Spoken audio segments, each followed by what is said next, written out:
संजय राऊत यांनी एका कार्यक्रमात धक्कादायक वक्तव्य करत गंभीर आरोप केला आहे.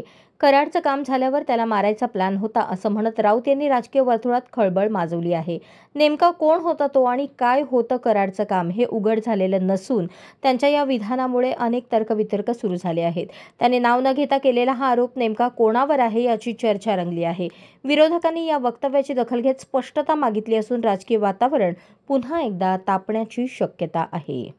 पोलीस डायरीमध्ये नोंद केलेली ते जे निलंबित अधिकारी आहेत त्यांचं असं स्टेटमेंट आहे की हे जे तुम्ही सांगताय की मला एन्काउंटर करण्याच्या सूचना होत्या म्हणजे फेक एन्काउंटर्स या महाराष्ट्रात अलीकडच्या काळात किंवा देशात घडलेले आहेत त्याला पुष्टी देणारं हे विधान आहे.